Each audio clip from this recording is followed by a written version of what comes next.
Yeah, so part of it, like, the whole office refurb's been a bit of a nightmare, Rich. You know, things come out of the woodwork. One of those things that kind of got discovered in a load of shelving here was untold boxes. And granted, you know, I had 7 big boxes. A lot of it was old pay slips and accident books, and that's all been shredded. But I went through it. I said to Kev, like, Kev, do you want to keep it? Or he's like, not really. I'm going to die. Like, I don't want any of it. But I did. I really wanted to keep it, so I managed to basically accrue every catalogue we've ever printed. But I know you like this kind of thing. Yeah, I love it. This was like the oldest thing I found, and it ain't even dated. Look at, I mean, how many lines of tackle there? Yeah, not a lot, mate. How many have you got now? Oh, thousands. Yeah. And yeah. I love the picture as well. Yeah. Make it all cut. Yeah. Just loads of real old stuff, just nice keepsakes, but it's been whittled down to I had some of this. Where is it? I just saw it. There's little rig books, these things. Top rod book. Yeah. Did you have any of this? Did you ever? I don't remember that as a growing up, if I'm honest. Could well have done, you know, could well have done, but I don't personally remember it. This was really cool. Loads of photos. But you might be able to tell me.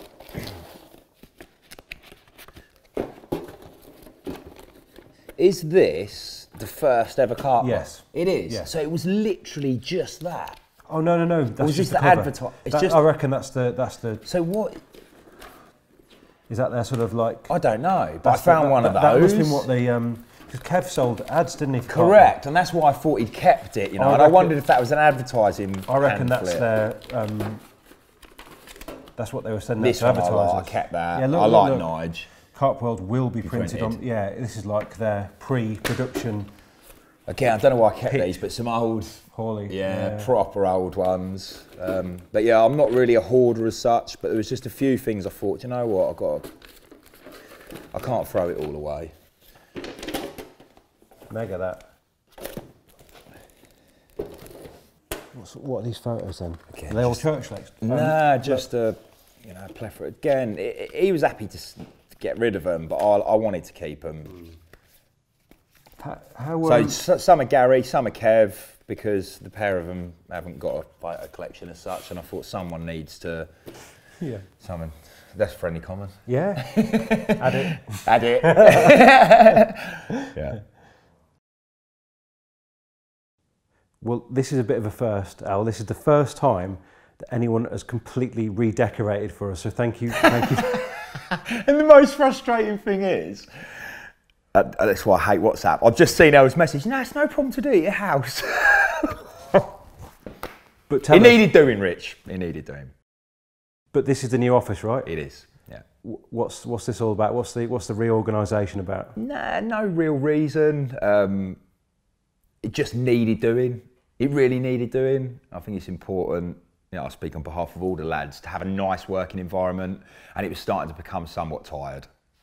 So yeah, we've all mucked in, a few late nights, a few crates of beer, good old lick of paint, had a new floor put down, and yeah, take a bit of pride in it. And are you one of these guys who needs a clean environment to have like a tidy mind, or are you happy to sort of crack on whatever? Nah, 100%.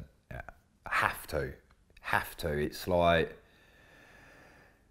same in my fishing. If I can't even go, Rich, if the gear ain't organised properly. I'm not like meticulous, but I've got to be organised, and I've got to be able to walk in here in the morning and not be stacks of samples everywhere or boxes, or I'd like to get that boxed off at the end of the day so I can come in and a clean sheet basically. Yeah.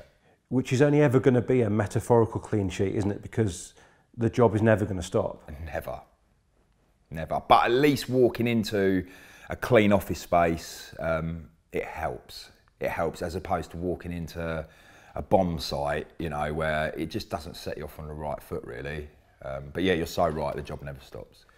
And we're going to come back to the job, but one thing that's kind of occurred to me as we're talking about the environment at Nash, and that is the fact that probably out of all the companies, there is, I think, that the carp fishing public probably feel like they know what it's like to work at Nash, because you guys have done a real job about getting your ethos across. Mm-hmm. How much is that exactly what it is like here, and how much of that is sort of curated for social media and film? Nah, hand on heart, no. Nah. It is what it is, Rich. Like, you know, and sometimes people dislike that. Sometimes we maybe not politically correct in maybe what we say or what we do, but it is who we are. You know, we are who we are. You know, we did the Life at Nash series, which delved into other individuals and what we do here, and yeah, got nothing to hide really. This is who we are. And how much of Nash now is a reflection of the people who work here? Well, it's everything. It's everything, you know, but it's always come from the top, from Nashy. He's through next door, he's working, he's been here since 6:15 this morning. A lot of people have, you know, I bump into a lot of people, and one of the sort of first questions they want to know, so Kev don't do much anymore then. It couldn't be further from the truth, so it kind of comes down from the top. And yeah, all the boys and the girls and everyone makes it what it is. Yeah, it's cliche, I know, and I've said it before, and yeah, very, very much more like a family-run business as opposed to a big corporate. Yeah. But now you've got to balance that, because you are now pushing, you're stretching the edges of what a family business can be, right? You're so right, Rich. You know, and now, for example, up at our actual distribution centre, you know, we've got full-time health and safety people, HR departments, and that's coming across here now. It has to, because we have got so big. I don't like it. We've kept them at bay, certainly on this site, for long enough, but in this day and age, it's important of a business of this scale to have that kind of structure in place and stuff.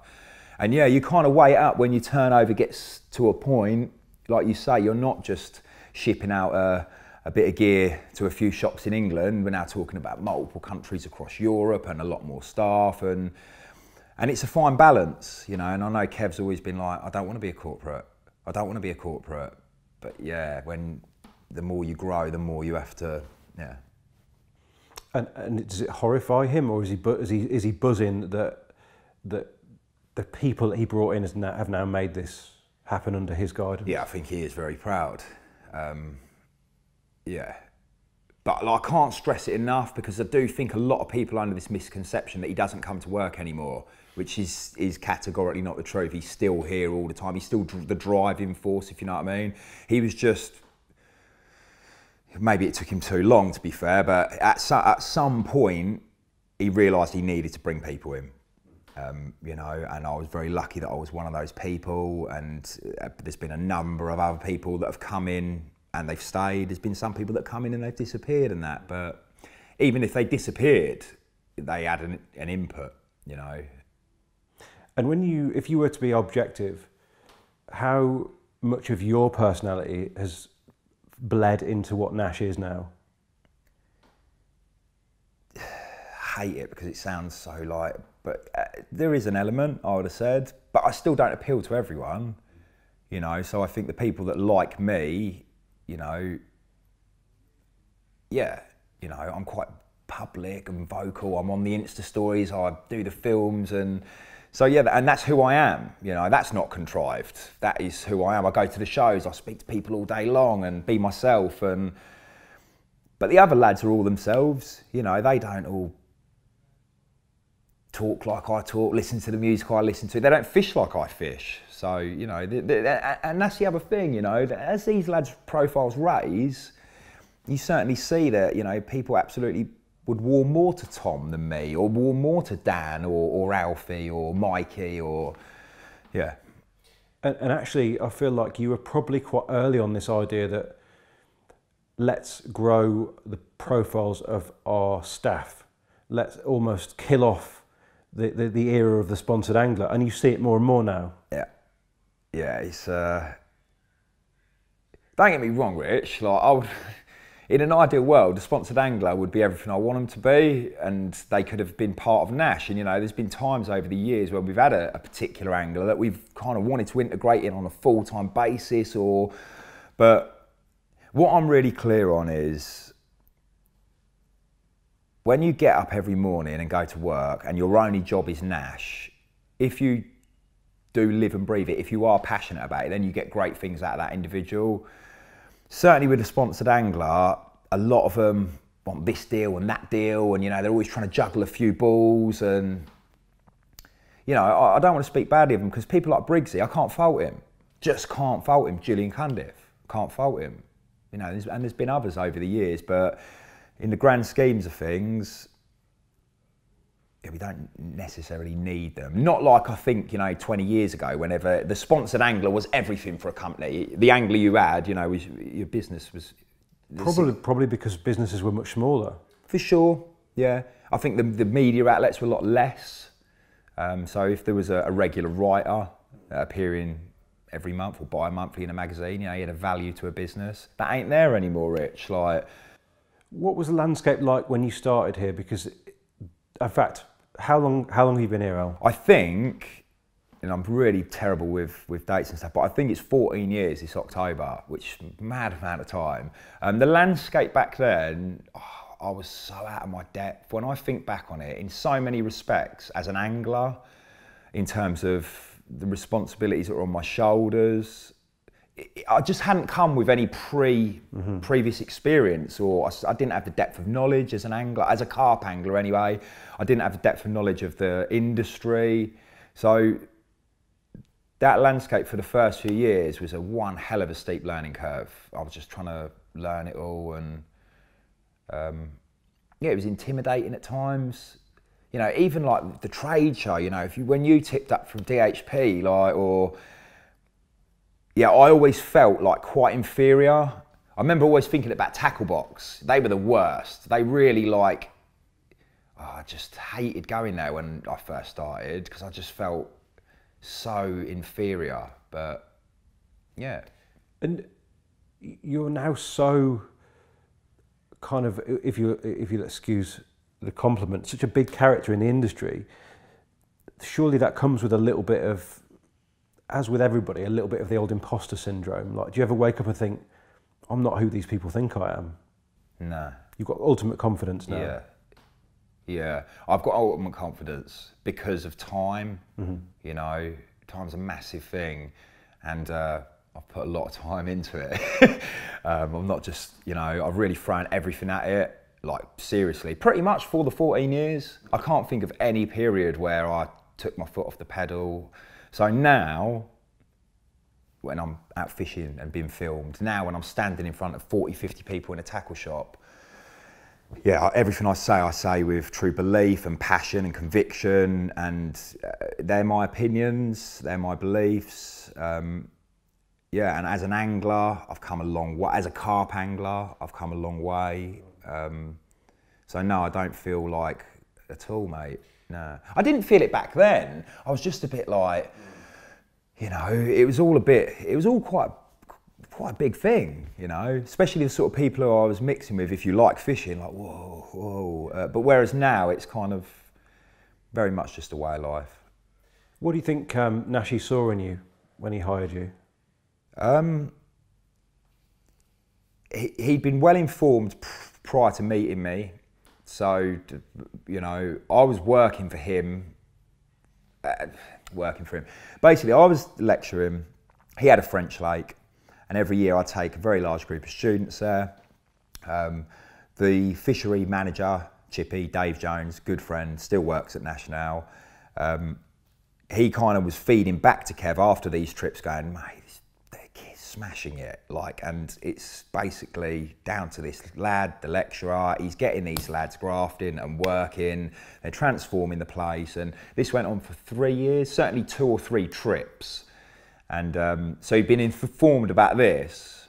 And then, yeah, just asked to meet me. What did he see in me? Probably passion, Rich. It certainly weren't a depth of knowledge of what he needed for the business, in terms of he wanted someone to do some marketing. No experience, nothing whatsoever. I think he just saw someone that knew how to do a day's graft. Maybe he could relate to that himself back in the day when he was putting in stupid hours to make it happen. And he gave me a chance. And I kind of never let him down. And how important has that experience been when you recruit people now? yeah, it's really important to me, really important. And I'm so proud that all the lads, certainly on this side of the business that I deal with on a day-to-day basis, if needs be, will put a day's graft in, 100%. And it's really important to me. I've never really been in a position where there's like 1 or 2 members of staff that just won't pull their weight. Yeah, it's important. And leading from the front, you look to kind of foster that kind of attitude amongst the staff. Yeah. So you can't drop, your level can't drop. Nah. So like whenever, you know, if you take the painting for example, you know, a few people have commented it must be the most overpaid painter in the industry, like in the painting, you know, but yeah, why shouldn't I roll my sleeves up of an evening and do some painting? Why shouldn't I go and muck out on the lakes and do a netting? Why shouldn't I go in the warehouse and unload a lorry? I'm not bigger than any of those people that have to do that on a daily basis. And certainly, you know, at the end of the month, you know, when shit's hit the fan and that, we're trying to put big figures out and stuff, I'll drop everything and go and pack boxes for 2 days. And I think just that is important to show the rest of the staff that, and Kev's the same. That these are important jobs. Yeah, and no one's, I'm not on a pedestal and I shouldn't have to do these, you go and do that job, you know, you're a minion, that kind of attitude. What it means is like, when I need if they see you doing that, when I need to call a favour in, or vice versa, we can all, you know, and I know that's how the business is run. If there's a particular department that's up against it, the rest of us will drop everything and go and assist that individual or those lads or that department to get the job in hand done. Which is why I think off camera we were talking about what you might be doing, what we're keeping you from today, and actually the answer could be anything. Yeah. Which is probably not how a lot of people would relate to a job. Nah.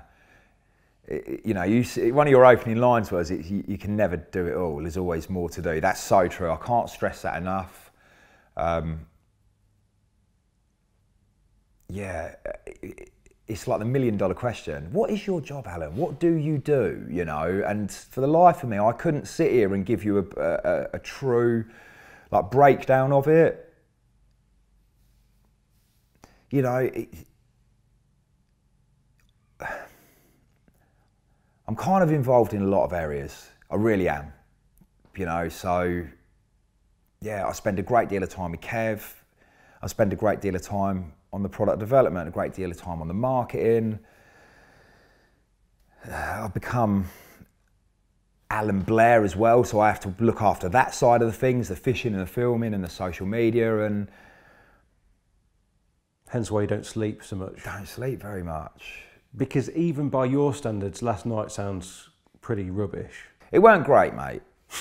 I'd like to be a bit more fresh, if I'm honest. I really would, but I'm all right. I would have liked a few more hours last night, I'm not going to lie. You know, I love sleeping. I don't, you know, I've got a bed in here now, which is joy. I had been for years just opening the bed chair up and sleeping it, and then cracking on again in the morning.